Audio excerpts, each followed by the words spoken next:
Bonjour et bienvenue, vous êtes sur ANews Mobility, le média 100% dédié à l'écosystème des mobilités.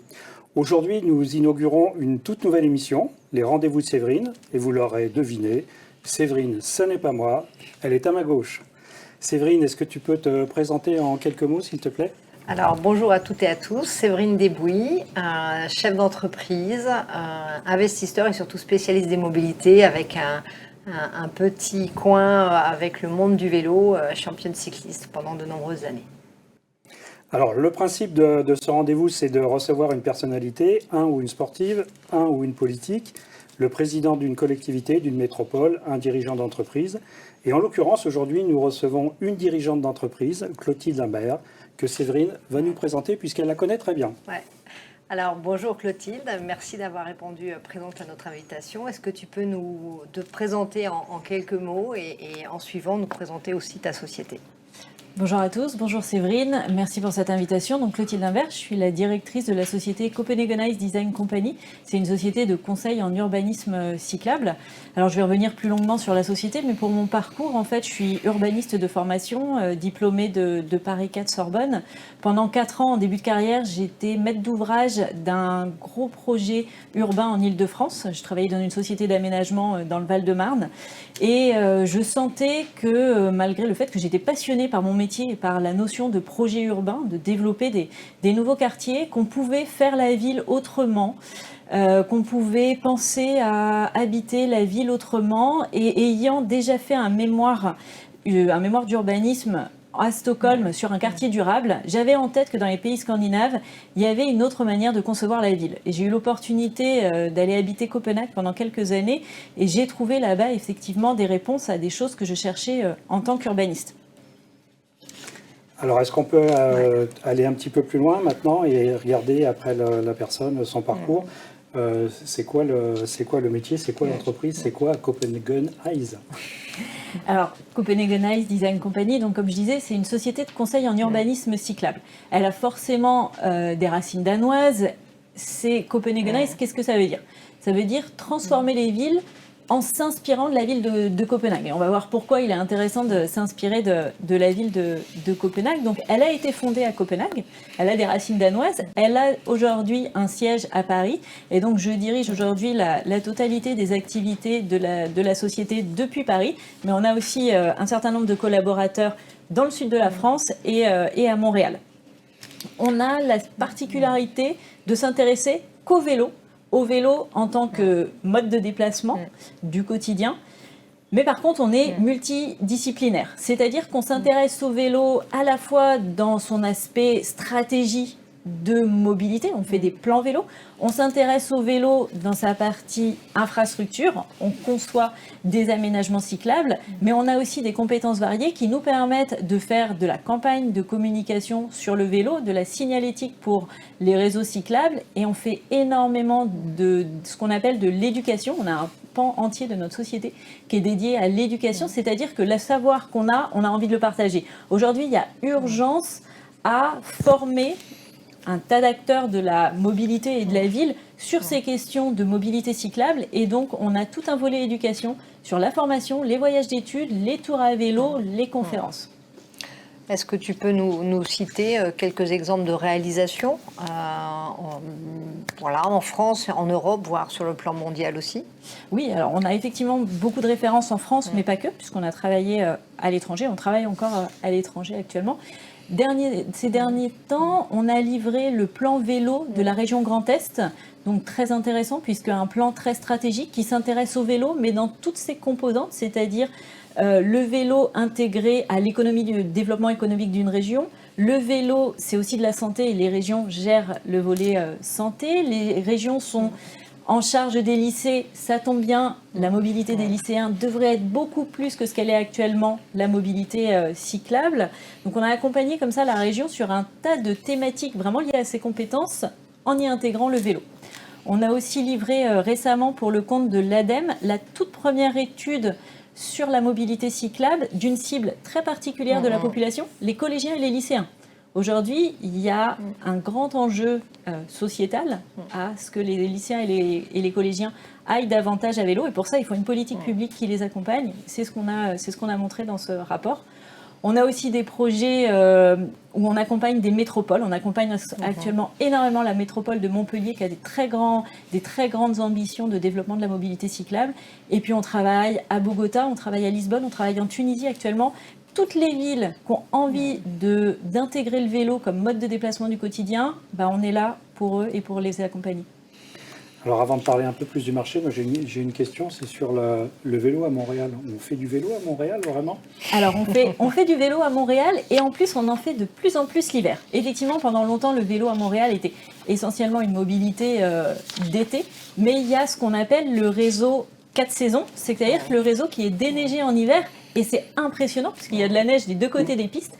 Mais il faut savoir que Montréal est une des métropoles mondiales qui développe le plus de pistes cyclables séparées dans le cadre d'un réseau express vélo actuellement. Mais en extérieur, pas sous terre, pas sur le Non, on reste. Le vélo, ce qui est agréable, c'est qu'on respire l'air de la ville. Et donc du coup, non, on ne va pas sous terre. Alors, quelle est ton approche sur un des mots-clés dont tout le monde parle, le côté intermodalité, comment la mobilité s'inscrit justement dans cette intermodalité, surtout à quelques mois des Jeux Olympiques où on parle de tous ces moyens de locomotion à Paris, mais surtout en France? Alors, l'intermodalité peut être jumelée au vélo. Pour nous, une intermodalité qui a énormément de sens, c'est le vélo plus le train. Le vélo pour se rendre à la gare, c'est-à-dire que le vélo est un des moyens de transport les plus efficaces pour les courtes distances. Le train est un des moyens de transport les plus efficaces pour les longues distances. Quand on les assemble, d'une certaine manière, on crée un couple gagnant. Et on crée une alternative à la voiture aussi extrêmement pertinente. Ce qu'il faut qu'on imagine en France, c'est qu'on peut massifier très très fortement cette intermodalité train-vélo avec deux choses qu'il faut mettre essentiellement en place. Des parkings à vélo massifs. En France, on est content quand on ouvre un parking vélo qui fait 300 places. À Utrecht, aux Pays-Bas, ville de taille moyenne, quand ils ouvrent un parking vélo, c'est 2500 places. Donc nous, on a l'air ridicule avec 3000 places 300 places dans une grande métropole. Donc il faut imaginer cette massification. Et quand on arrive en gare, il faut trouver un vélo. L'objection votre honneur, c'est effectivement la massification des vélos. On a les consignes, je ne sais pas comment on les appelle, ces hangars pour garer les vélos de manière sécurisée, mais il faut qu'il y ait de la place dans les trains. Il faut qu'il y ait de la place dans les trains. Pour emporter les vélos ? Pour emporter aussi, ça peut être une des solutions. Ça, ça existait. Alors, ça a existé. Moi, dans les transports en commun parisiens aussi, dans les RER, il y a normalement une partie de wagon qui est réservée aux vélos. Moi, alors, si on parle de massification, on connaît qu'à Copenhague la massification de l'emport du vélo dans les trains. Je ne dis pas qu'elle n'a pas d'utilité, elle a de l'utilité pour un certain nombre de passagers. Aujourd'hui, je pense que si on veut massifier cette intermodalité, ça passera davantage par la construction de très grands parkings à vélo dans les gares et par la création d'un service de vélo qui se trouve dans les gares à l'arrivée, qui soit très facile d'usage. Et là où on voit des exemples extrêmement intéressants aux Pays-Bas ou en Flandre, d'un système de vélo qu'on loue dans toutes les gares. Ce qui fait que n'importe quel passager qui monte dans le train, il sait qu'il va trouver un système vélo qu'il connaît déjà en arrivant à la gare. C'est très efficace. Et il peut le réserver dès le train. Il peut potentiellement le réserver dès le train et être sûr d'avoir un vélo. C'est-à-dire que une personne qui arrive dans une ville, qu'est-ce qu'il a comme choix à l'arrivée ?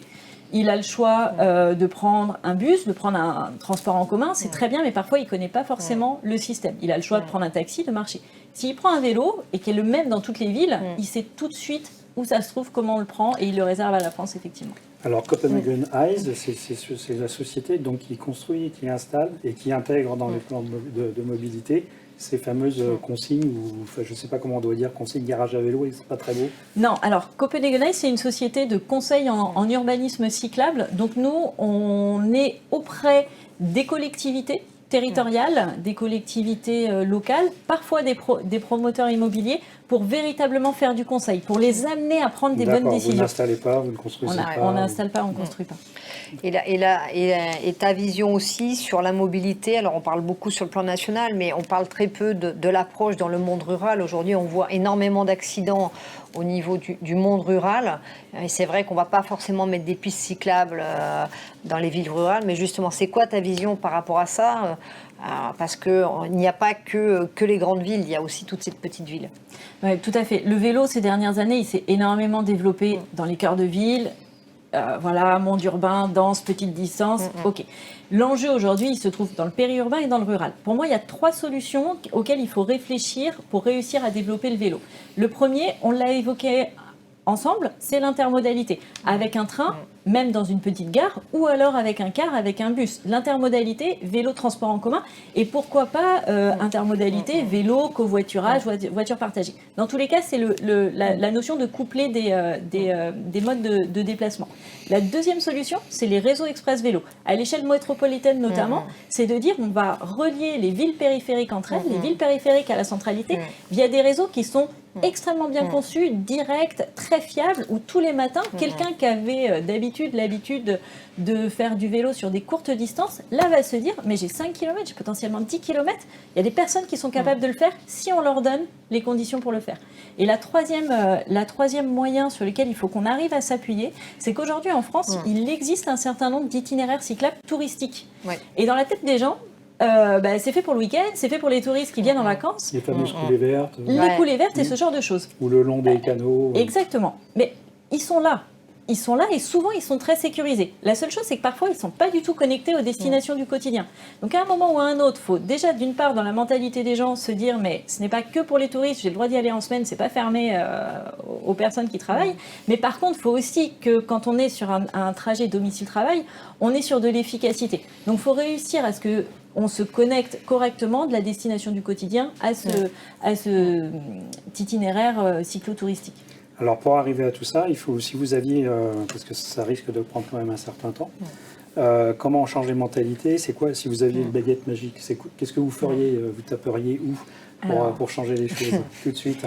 Tout de suite, avec ma baguette magique, je ne sais pas si je tape sur quelque chose, mais je taperais bien sur les vieilles habitudes françaises d'ingénierie de voirie. Parce qu'aujourd'hui, en fait, qu'est-ce qui se passe pour réussir à débloquer les choses sur la politique cyclable? Il faut des moyens. On a de plus en plus de moyens qui arrivent et de budgets qui sont fléchés sur la mobilité cyclable, tant mieux.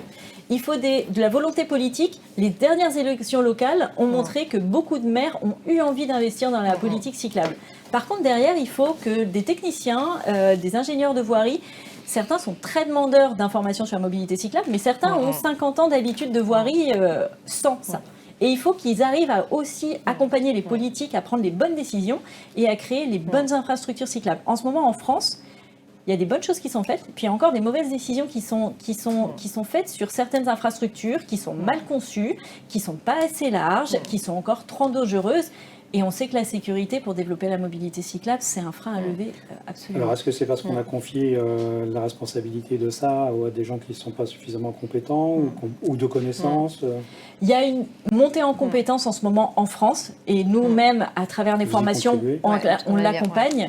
Et effectivement, ça prend du temps, mais il faut que la montée en compétences, elle soit rapide en parallèle des budgets et de la volonté politique. Est-ce qu'il y a aujourd'hui, parce qu'on voit aujourd'hui effectivement dans les villes, on a bien souvent un directeur des mobilités, on a tout ce qui touche éducation, sport, mais il y a bien souvent la mobilité transversale. Et comment aujourd'hui le monde institutionnel se forme? Est-ce qu'il existe des formations, justement une approche transversale sur l'approche des mobilités et de l'intermodalité?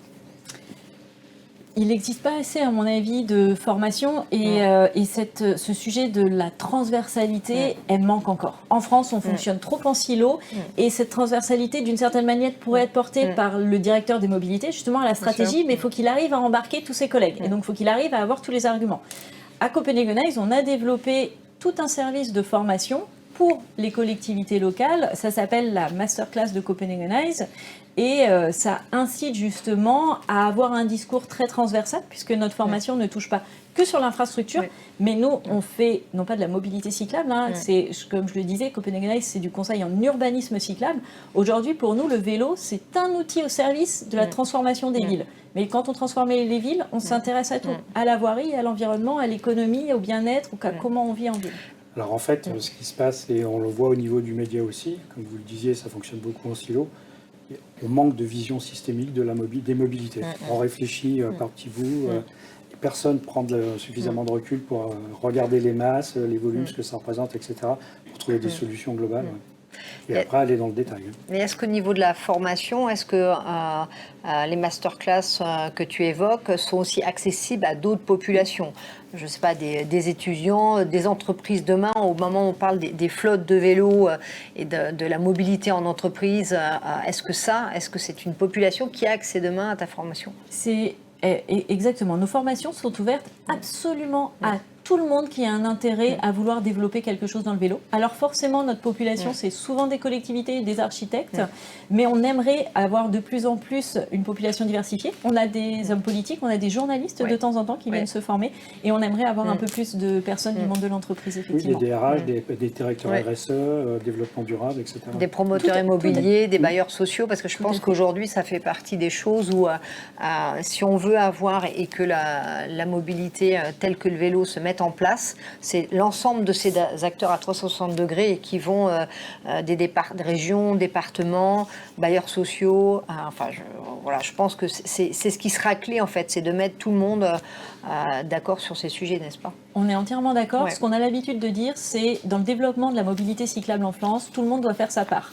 Donc les collectivités elles doivent faire leur part, mais le chef d'entreprise il doit faire la sienne, le directeur d'un établissement scolaire il doit avoir un parking vélo sécurisé. Donc chacun avec ses compétences doit faire sa part du développement de la mobilité cyclable. Il y a des chiffres, il y a des observatoires, des chiffres qui existent sur par exemple le nombre de lycées ou de collèges qui ont des parcs vélos sécurisés ou aujourd'hui ça n'existe.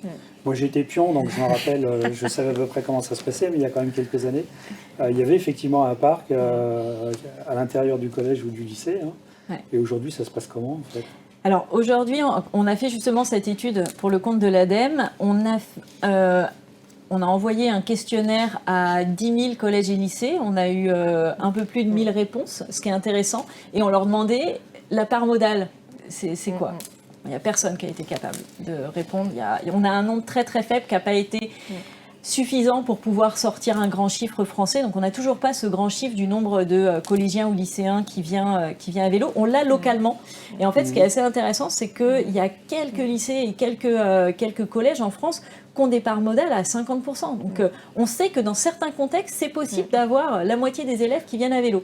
C'est très localisé et très précis. Parce qu'il y a le chef d'établissement, il y a des gens qui ont mis des choses en place au niveau local, il y a la mairie. Exactement. Si ça monte à 50%, c'est pas un hasard. Alors, c'est jamais un hasard. Si je devais résumer vraiment dans les très grandes lignes, un des enseignements de cette étude, c'est que pour l'instant en France, sur la mobilité cyclable, notamment pour les collèges et lycées, c'est différent pour le primaire. Le développement, il est souvent le fait d'une personne. Il y a une personne au lycée, soit le chef d'établissement, soit un professeur qui est motivé et qui va mettre en place des cours et quoi que ce soit. Mais en même temps, c'est, on va dire, quelque chose de ponctuel. Et donc, c'est-à-dire c'est une action, mais la personne, elle s'en va et tout s'écroule. Aujourd'hui, ce qu'on a besoin, c'est de systématiser, d'avoir des programmes dans la durée pour réussir à fidéliser en fait ces actions de mobilité scolaire. Donc la clé, selon toi, ça passe, si on veut généraliser les choses, ça passe par quoi? Le bas de la pyramide haut, donc le monde de l'école, jusqu'à demain les seniors, avec cette approche au moment où, pendant très longtemps, on est dans cette logique d'amener les personnes âgées à être maison de retraite ou EHPAD, et in fine, on est en train de se rendre compte qu'il faut qu'elles bougent et que le vélo est une clé, n'est-ce pas? Tout à fait. Quand on conçoit des infrastructures, quand on conseille justement, on dit toujours il faut faire une infrastructure qui permettent aux personnes de se déplacer de 7 à 77 ans. Alors on pourrait dire, elle est encore plus jeune et être encore plus âgée, mais déjà de 7 à 77 ans, c'est déjà une belle fourchette d'âge. Et effectivement, il y a autant d'enjeux. Dans la tranche. Ça va. Il y a autant d'enjeux à ce que les enfants se déplacent et soient en autonomie, en responsabilité en se déplaçant à l'école. Et il y a aussi énormément d'enjeux sociétaux à ce qu'une personne âgée reste valide, continue à sortir de ses ailes, reste active grâce au vélo. Alors on va passer à la séquence scoop. Donc c'est obligatoire dans cette émission. Donc notre invité doit absolument nous parler d'un produit et ou d'un service que vous allez sortir ou que vous préparez dans vos labos, dans vos petits bureaux secrets. Et voilà. Et ce serait vraiment sympa de nous filer l'information. Ok, alors quelque pouvez chose plus qui... vous défiler. Maintenant, je ne peux plus. Alors, Ah. effectivement, Sandrine évoquait le sujet des masterclass. Donc, tous les ans, on organise des formations. C'est vraiment quelque chose, une expérience unique.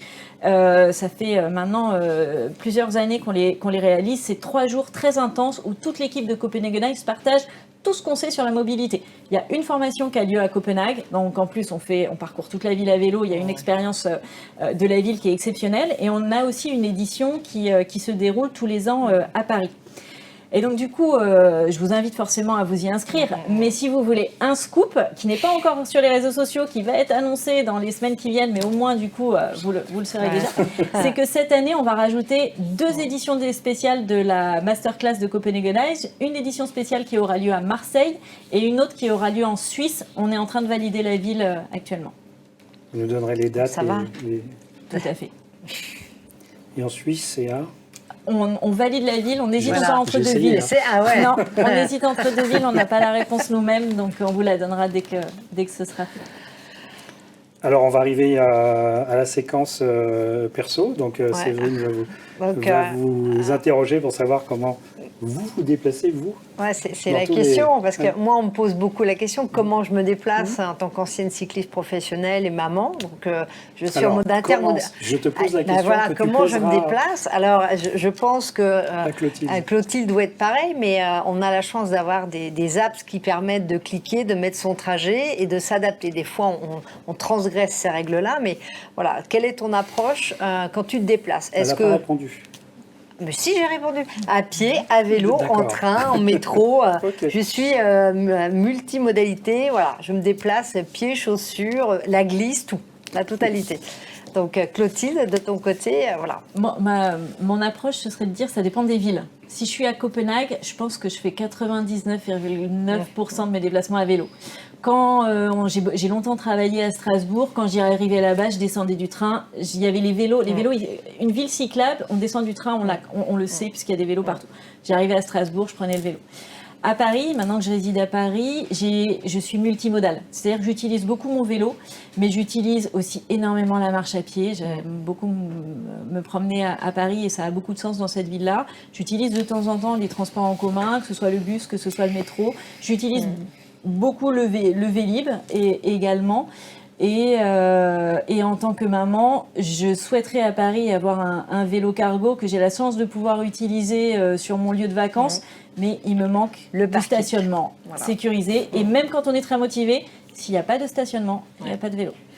Alors, pendant les vacances, c'est le vélo cargo, mais Oui. pour aller en vacances, C'est le train. c'est le train. Et en dehors du vélo, vous avez un hobby qui ne soit pas une forme de vélo. Qui ne soit pas une forme de vélo. Vos enfants. Exactement, et les voyages, notamment les voyages dans les villes. Alors du coup, j'en reviens un peu à quelque chose de professionnel, puisque je suis urbaniste à la base, mais voyager dans les villes, c'est ce qui m'intéresse le plus.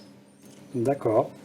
Bien, merci Clotilde. Merci à vous. Merci Ouais, Séverine. merci, Je vois Clotilde. qu'on arrive à une On est dans le minute bon près, timing, dans on le est bon bon. timing, Hein. ouais. Ouais. Un grand merci à Séverine donc, et à notre invité du jour, Clotilde. C'était une première et je pense que c'est une première réussie parce qu'on ne s'est pas arrêté, on a fait ça d'une seule traite. Encore un grand merci. Merci également à nos auditeurs et spectateurs.